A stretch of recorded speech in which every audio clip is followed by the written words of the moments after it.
bit about yourself, the organization you work for, and your position. I'm Leza Wainwright. I'm the Chief Executive Officer of Trillium Health Resources.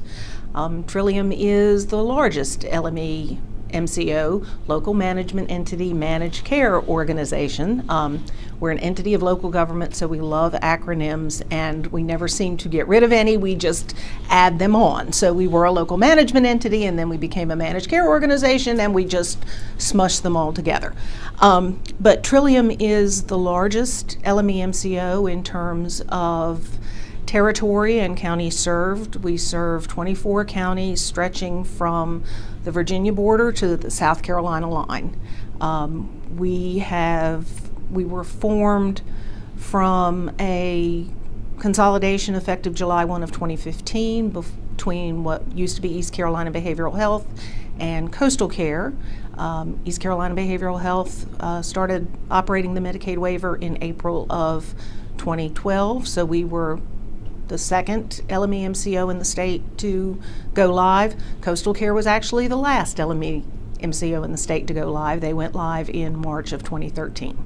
Can you explain what Medicaid reform means? Medicaid reform is such an all-encompassing kind of term.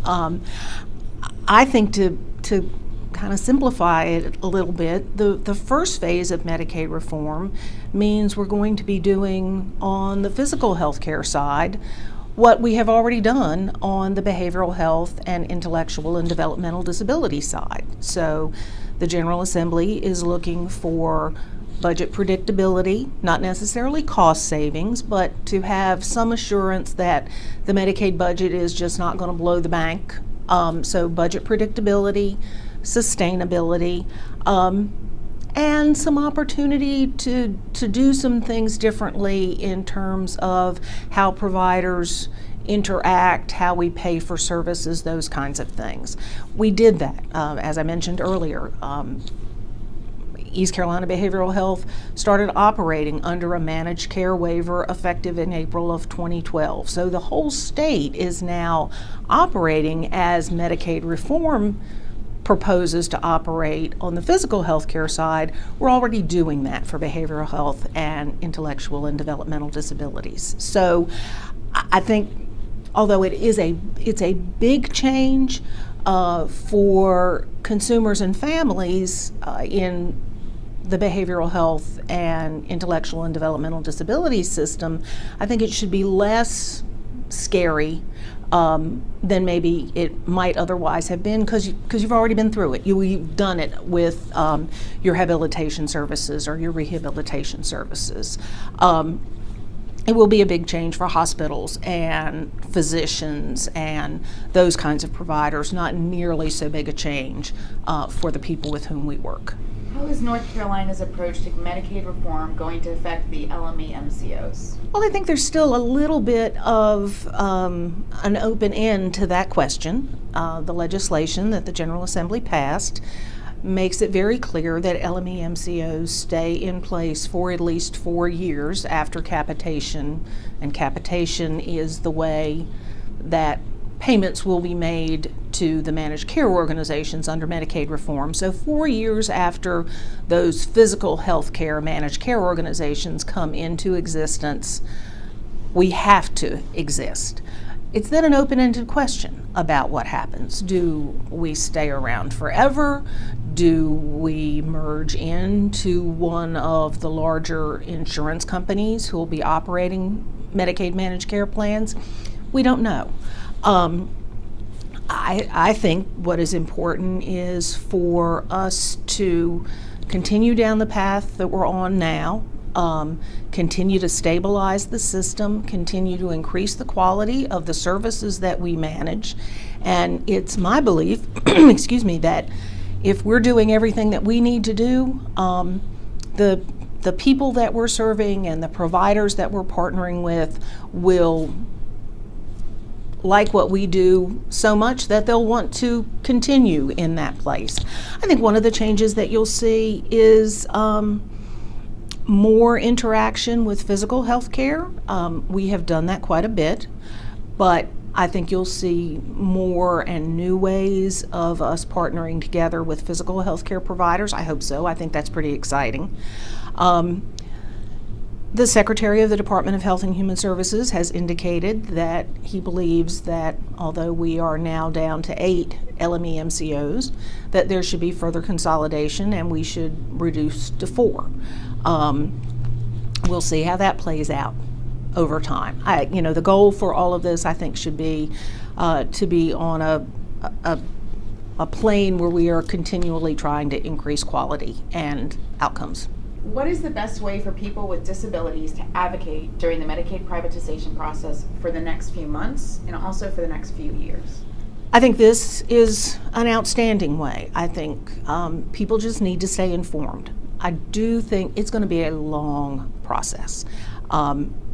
The Department of Health and Human Services says, the General Assembly says, every person who really knows how these big managed care conversions go in states have indicated we're probably talking minimally 3 to 4 years before you see much change at all in terms of Medicaid reform. So I would encourage people to be in this for the long haul.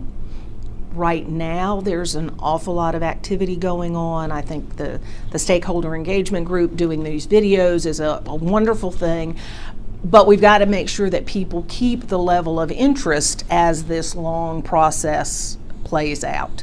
So the department is doing public comment sessions around the state now, going to those and becoming educated and knowing what is being proposed is really important. But I'm afraid if people just pay attention right now, because it's kind of the new thing on the block, they may miss out, because an awful lot of what the department has published to date is kind of a skeleton of what Medicaid reform will look like.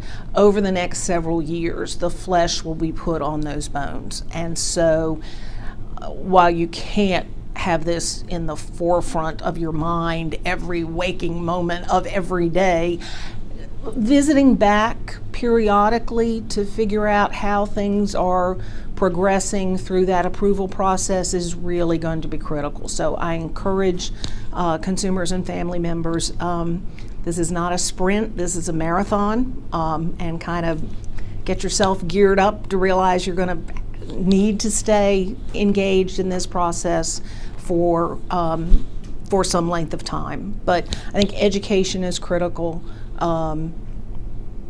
keeping your ear to the ground, staying up to date on the changes that are being made. Do you have any other tips or advice for how people with disabilities and their family members can make a difference in the system? I think you have to make sure your voice is heard. It's critical. All of the goals of Medicaid reform should be completely in alignment with what consumers and family members want to see happen, but you've got to make sure that your voice stays engaged in that process.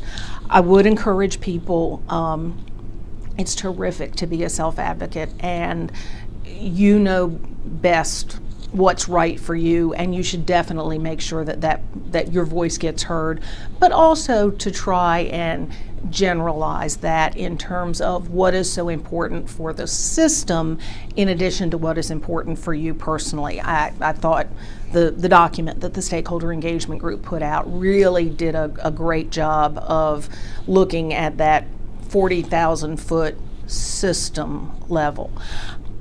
One of the things that I think North Carolina really did right in the mental health, substance use disorder, intellectual and developmental disability reform piece of the Medicaid program was to make sure that there was a very formal way for consumers and family members to be engaged in the system through the consumer and family advisory committees that each of the local management entities has, and through the state consumer and family advisory committee.